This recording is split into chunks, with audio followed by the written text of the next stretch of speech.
Hello हमारे class 10 के प्यारे बच्चों, आज मैं आपका एक बहुत ही इम्पोर्टेंट सेट लेकर के आया हूं।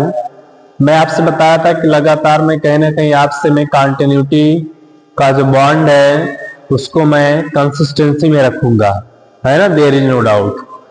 आज से मैं स्टार्ट कर दिया हूं आपका। मैंने बताया था आपका लगभग और मिनिमम की अगर मैं बात करूं तो कम से कम 5 सेट आपका जो बोर्ड एग्जाम का है ना, 5 सेट कम से कम मैं आपका पेपर में सॉल्व कराऊंगा मैं ऑन द स्पॉट। समझ में आया कि नहीं? ठीक है, आज मैं आपके सामने एक सेट लेकर के आया हूं।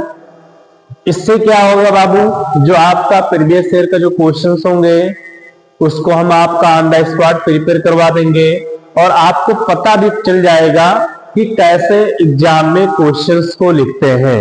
जो अनसीन पैसेज आता है उसको कैसे सॉल्व करते हैं, ये सारी की सारी चीजें आपको पता चल जाएगा अच्छे से। ठीक है, तो आपके लिए बाबू कहीं ना कहीं मैं मेहनत करता रहता हूं हमेशा।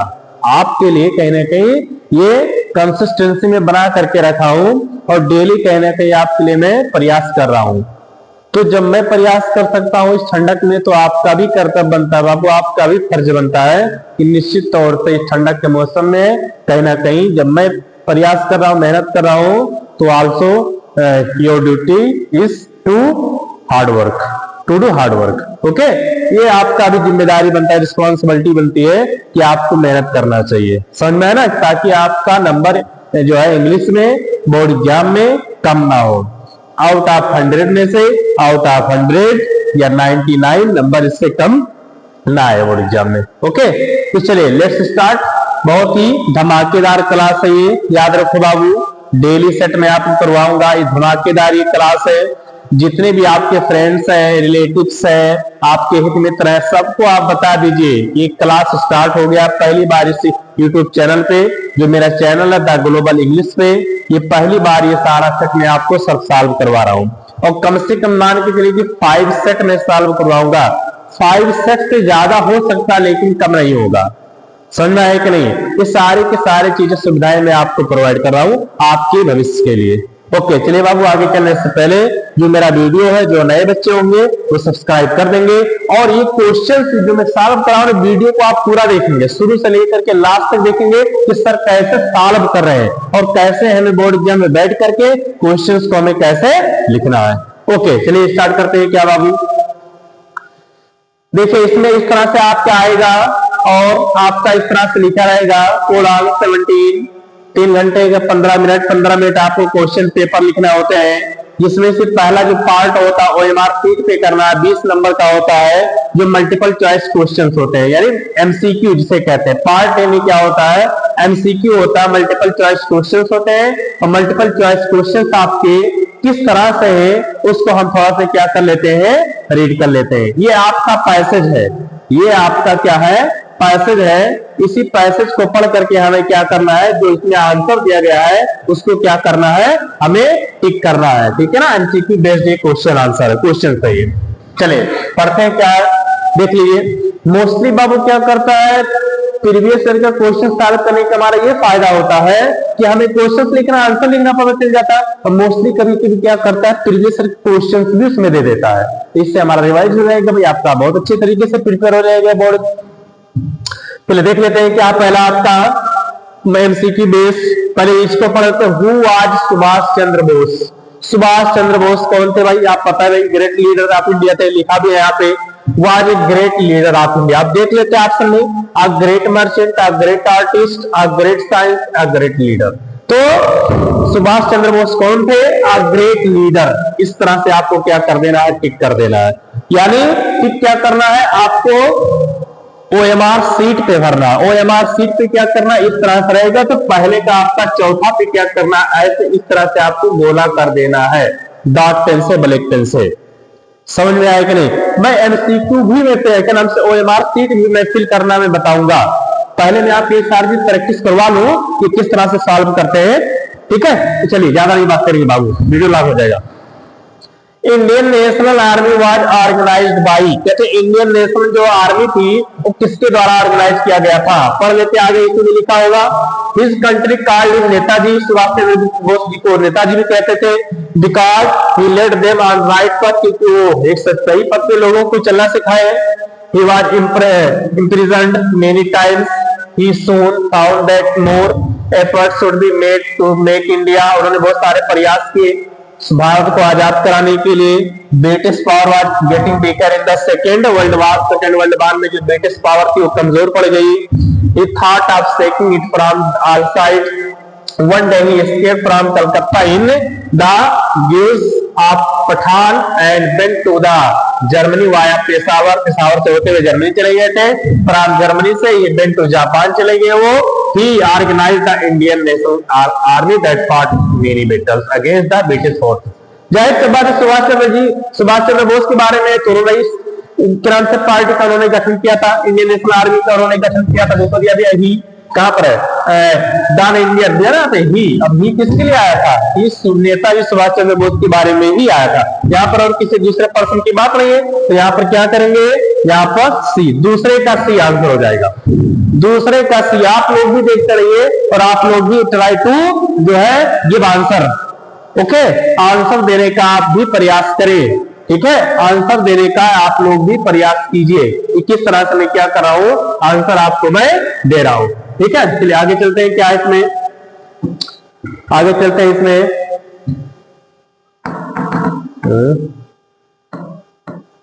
चलिए इसमें थोड़ा सा और आगे देख लेते हैं क्या है, तो काम नहीं कर रहा है, एक minute just wait. What happened भाई, क्या हो गया? चलिए देख लेते हैं क्या है।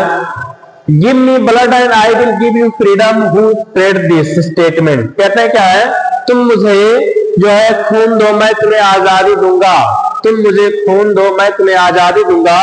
इस स्टेटमेंट को किसने कहा, इस स्टेटमेंट को किसने कहा, बताइए आप लोग। इसमें थोड़ा सा एक मिनट बाबू,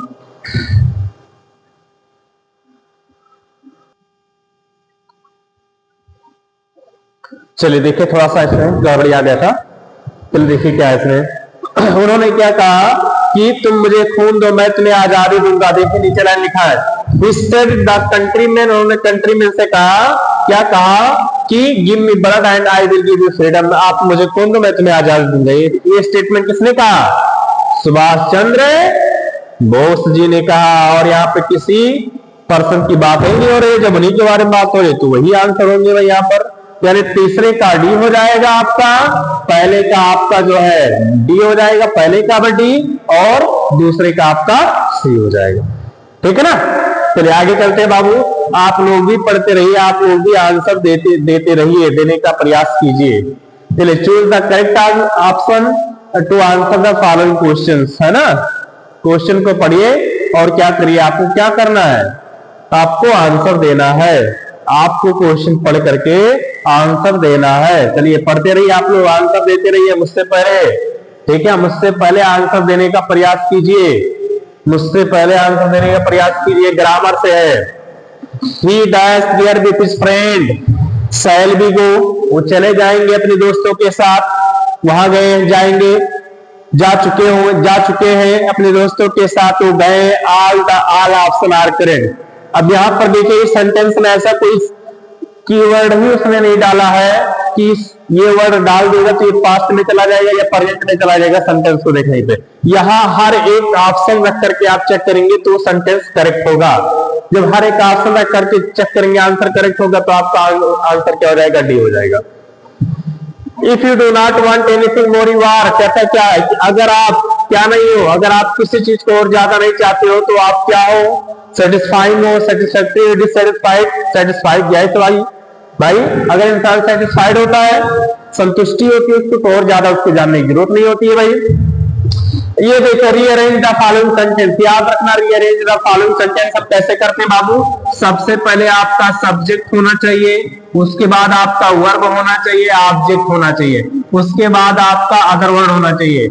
ये सेंटेंस को सही करने का तरीका है। तो देख लेते हैं भाई, ये सेंटेंस आपका फॉर से ये कर दिया तो ये ऑप्शन आपका होगा नहीं, ए डीप से कर दिया ये होगा नहीं। एक बात याद रखो, जो सब्जेक्ट होगा या तो आपका नाउन होगा या तो आपका प्रोनाउन होगा, दूसरा कोई पार्ट ऑफ स्पीच हो ही नहीं सकता, ये आप याद रखिए। आप शुड से स्टार्ट कर दिया, हेल्पिंग वर्ब से कभी आएगा ही नहीं। ये देखो बी से अपने आप करेक्ट कर सकते हो। क्वेश्चन को आप काटते चले जाओ आंसर को, ऑप्शन को, जो गलत लगता है आंसर अपने आप मिल जाएगा, आपको पढ़ने की जरूरत ही नहीं पड़ेगी। चलिए 7वां देखते हैं, which of the following words miss spelled. Miss spelled बताइए इसमें कौन सा वर्ड मिस स्पेल्ड है, आप बताइए इसमें कौन सा वर्ड इसमें मिस स्पेल्ड है, आप लोग बताएंगे।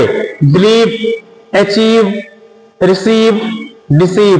देख लीजिए यहां पर देखेंगे हम तो यहां पर आई के बाद ई है, आई के बाद ई है, ठीक है, ई के बाद आई है, आई के बाद ई है, आई के बाद हर जगह ई है, लेकिन डिसीव में देख लो, डिसीव DECEIEB होना चाहिए, ये होना चाहिए। तो आंसर आपका मिस स्पेल्ड कौन सा है, आंसर आपका डी।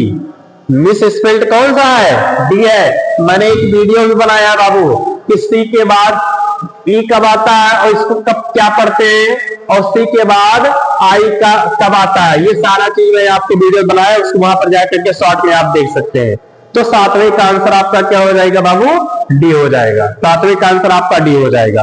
ओके, चलिए क्वेश्चन नंबर 8 की तरफ चलते हैं। क्या है, इसी तरीके से आपको एग्जाम में करने और बहुत इजी पेपर आया था आपके बोर्ड एग्जाम का। फिल इन द ब्लैंक्स करना है आपको, क्या है इसमें देख लेते हैं। फिल इन द ब्लैंक्स देख लेते हैं थोड़ा सा। आई सा हिम विथ स्टैंडिंग एट रहेगा, याद रखिए, at the gate of the college. किसी स्थान पे, गंतव्य स्थान पे, किसी फिक्स स्थान पे खड़े होने के लिए हमें एट का यूज करते, याद कर लेना। किसी फिक्स स्थान पे खड़े होने के लिए हमें at the gate of the college होगा। तो 8वें का आपका भी हो जाएगा। ये देखिए, read the passage, choose the correct answer of the following. ये पैसेज है आपका, वो अनसीन पैसेज था और ये आपका सीन पैसेज है। ये आपका फ्रॉम द टेक्स्ट बुक है, फ्रॉम द टेक्स्ट बुक, आपके टेक्स्ट बुक से ये पेपर है, ये मतलब पैसेज है। पढ़ लेते हैं। When he finished, he went to the window के पास गया, वो लेंचो वाला चैप्टर याद रखो, लेंचो वाला चैप्टर। क्वेश्चन पढ़ते हैं। The moment the letter fell into the mailbox, who went to open it? जब वो गया लेटर को उसने मेल बॉक्स में छोड़ा तो कौन गया वहां पर देखने के लिए, कौन था वो, पोस्ट मास्टर था, पोस्टमैन था, या नन ऑफ द अबव। देखो जब वो गया वहां पर तो कौन गया था देखने के लिए, letter the fellow into the postmaster went to open it. कौन गया था वहां पे, पोस्ट मास्टर था वहां पर, कौन गया था, पोस्ट मास्टर गया था बाबू वहां पर देखने के लिए। तो 9 का आपका सी हो जाएगा। How much money did Lencho get, Lencho को कितने पैसे मिले थे, ओनली 70 पेसोस मिले थे।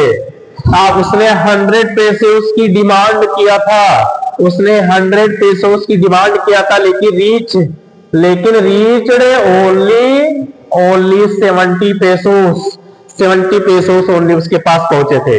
ठीक है, तो ये देख सकते हैं आप, पैसे पढ़ेंगे अपने आप वहां से मिल जाएगा, यानी आपके बुक से जो पैसा जाएगा वहां से 2 क्वेश्चन आपको इसी पैसे से रिलेटेड पूछेगा। ठीक है, चलिए पढ़ते हैं अगला क्या है, अगला पढ़ते हैं। इसमें क्या है थोड़ा सा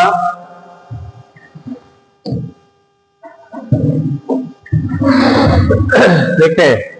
क्वेश्चन नंबर क्या है, क्वेश्चन नंबर अगला, Nelson Mandela had to spend year in prison.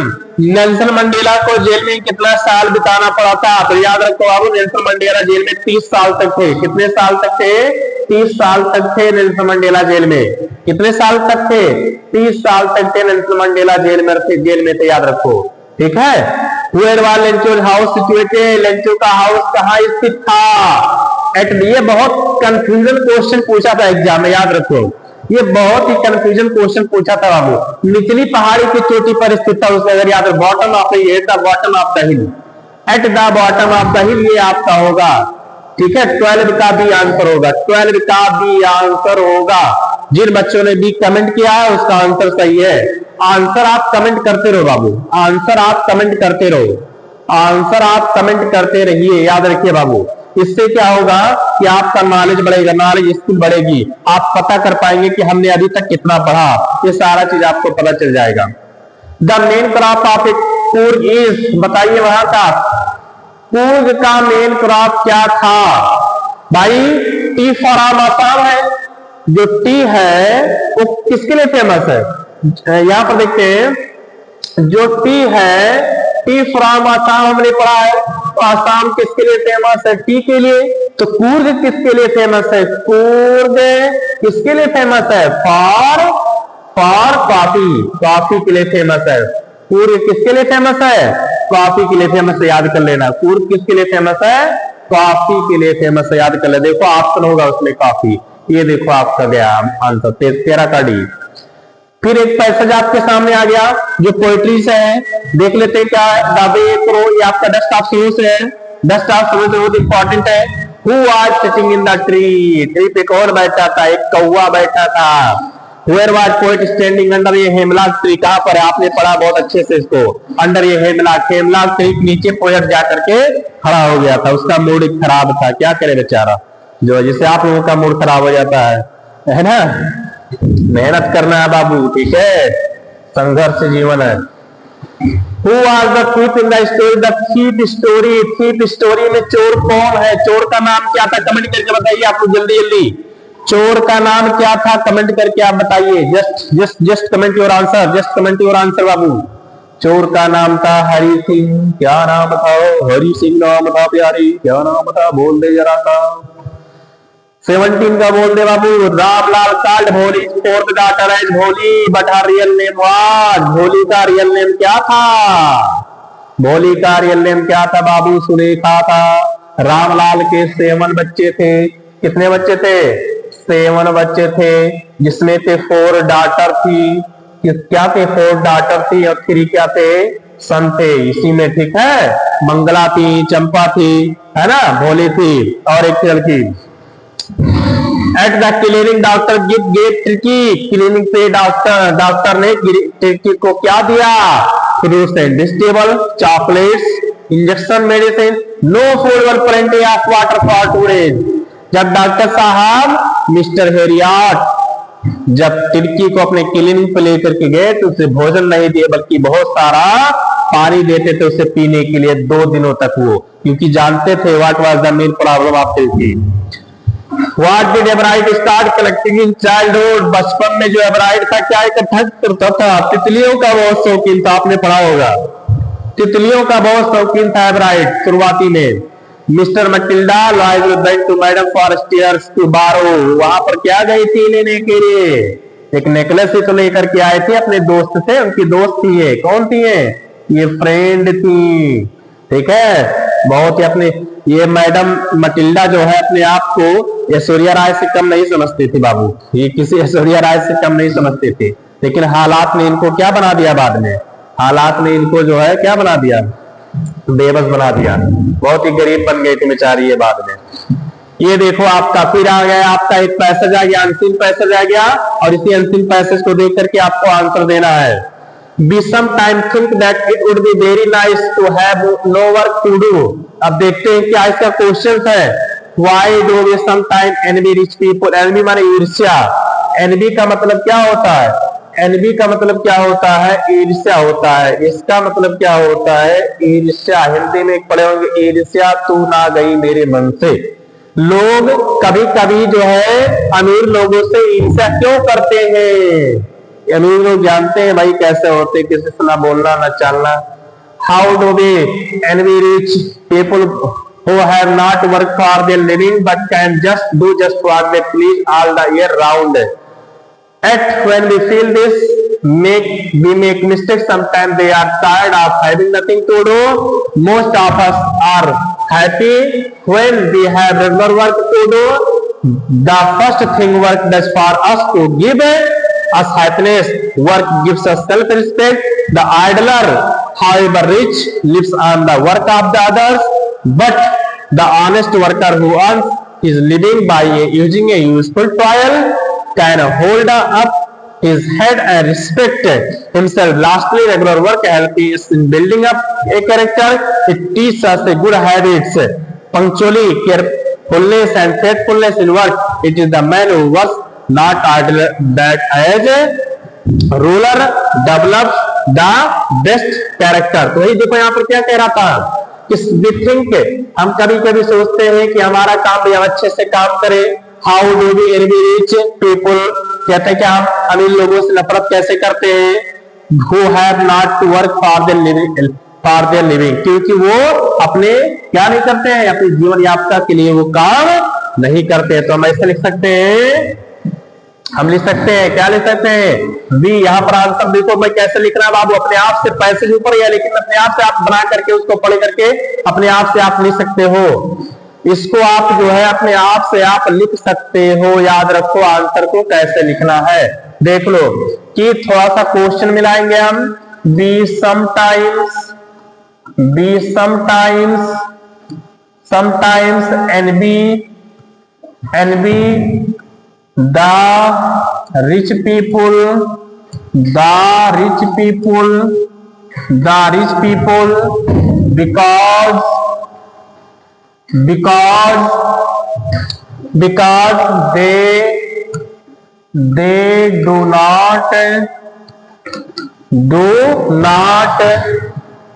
because they do not do work for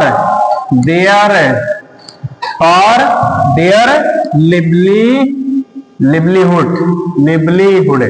livelihood, जो भी कह सकते हैं, बाय अ लिविंग कह सकते हैं, their living and also depends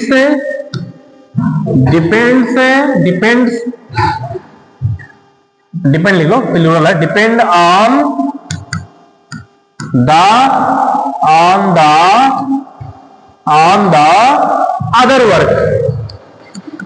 other person's work। बस ये आपका हो गया 2 नंबर का। कह रहा है कि वो अमीरों से नफरत इसलिए करते हैं क्योंकि वो क्या नहीं करते हैं, अपने लिए अपनी जीविका के लिए काम नहीं करते हैं, और वो किस पे डिपेंड होते हैं, दूसरों के काम पे ये डिपेंड होते हैं, ये दूसरों के काम पे डिपेंड होते हैं। इस बात को सोच करके कभी कभी हम क्या करते हैं, उनसे नफरत करते हैं, उनसे गुस्सा हो जाते हैं। What is the first thing that work gives अस, भाई वो कौन सी पहले चीज है जो हमें क्या देती है, हमें रिस्पेक्ट देती है, सेल्फ रिस्पेक्ट। तो हम क्या कह सकते हैं कि द वर्क, देखो हमें ऊपर पढ़ चुके हो आप, the work gives us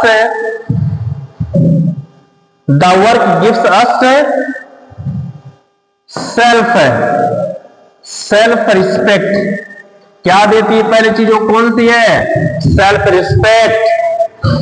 and second and then after का and then after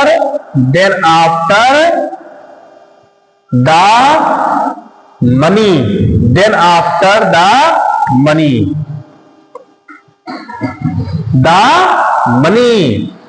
according to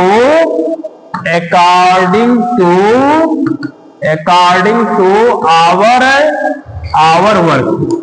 ये भाई पहला चीज तो हमें सम्मान मिलता है, दूसरी चीज हमें पैसा मिलती है हमारे काम के अनुसार, दूसरी चीज जा करके हमें जो है पैसा मिलती है। पहला हमें रिस्पेक्ट मिलता है। कहीं भी रहिए बाबू तो आप अच्छे से काम करेंगे, निश्चित तौर से लोग आपको क्या करेंगे, अप्रिशिएट करेंगे। कन्फर्म है, निश्चित तौर से आपको लोग क्या करेंगे, अप्रिशिएट करेंगे। तो देख लेते हैं अगला, who develops the best character, कौन अच्छा कैरेक्टर डेवलप करता है, सबसे अच्छा कैरेक्टर आपको कौन डेवलप करता है ये बताइए। पढ़ लेते हैं, ऊपर देख लेते हैं, इसमें सबसे अच्छा कैरेक्टर आपको कौन डेवलप करता है बताइए। यहां पर देख लेते हैं क्या है, it is the man who work on not that as rule develop the best character. कहता है कि जो लोग क्या करते हैं, अच्छे से काम करते हैं, रेगुलर काम करते हैं, तो है ना, last regular work help us इन building up character. Regular work, तो इसमें क्या लिखेंगे, इसका आंसर थोड़ा देख लीजिए, तो लिख दिया मैं आपको, स्क्रीनशॉट आपने खींच लिया होगा। इसका आंसर हम देखते हैं क्या है बाबू, इसका आंसर देखते हैं क्या है कि रेगुलर वर्क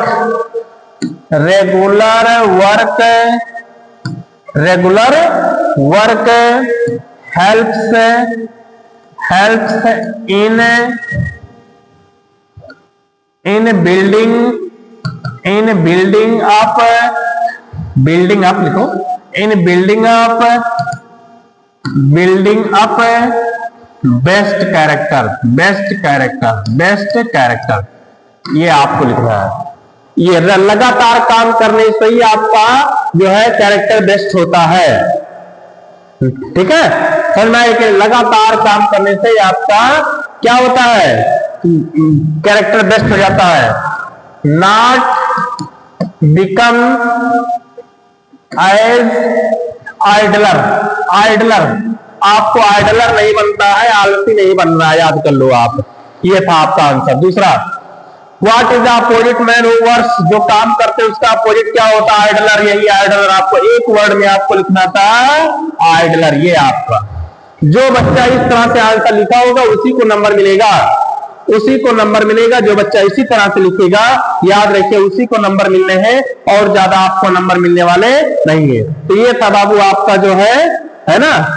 इस तरह से आपको क्या करना है, एग्जाम में क्वेश्चंस आपको क्या करने हैं, लिखने हैं। पैसेज पढ़ करके आपको एग्जाम में क्वेश्चंस लिखना है। ठीक है, दूसरा देखिए क्या राइटिंग स्किल आ गया, 4 नंबर का है। दूसरा आपका राइटिंग स्किल आ गया, write letter to your friend asking to spend his summer vacation with you, अपने दोस्त को पत्र लिखिए कि उसके साथ समर वेकेशन स्पेंड करना है, उसका व्यतीत करना है। या तो अपने प्रधानाचार्य को जो है मैं एप्लीकेशन लिखो कि आपकी जो लाइब्रेरी है वो अच्छी से नहीं, उसको प्रोवाइड अच्छे से करवा दे। ठीक है, ये सारी चीजें। तो चलिए हम क्या करते हैं, लिख देते हैं जो भी आप कहेंगे, है ना, लिख देते हैं हम, यही लिख देते हैं, यहाँ पर हम लिख देते हैं, यही एप्लीकेशन लिख देते हैं। एप्लीकेशन थोड़ा सा लिखने का तरीका पता हो जाएगा। बाकी में लेटर एप्लीकेशन में बहुत अच्छे तरीके से मैं बताऊंगा आपको, अलग से मैं बताऊंगा। देखते हैं क्या है। ठीक है, उसको लिखते हैं। पहले क्या लिखते हैं भाई, to the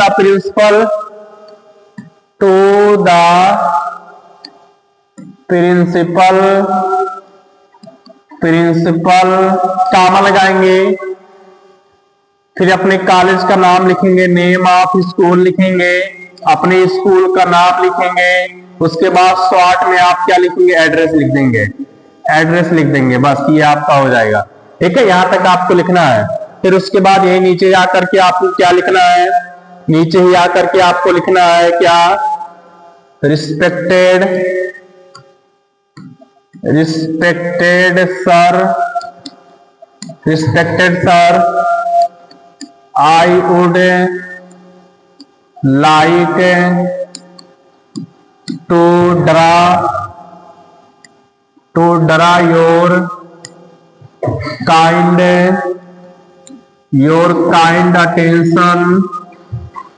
your kind attention towards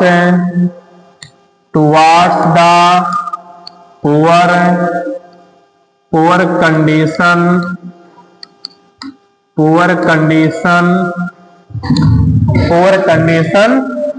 of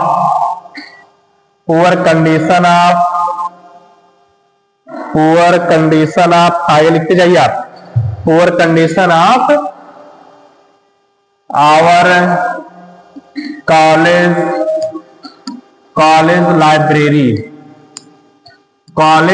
library, many books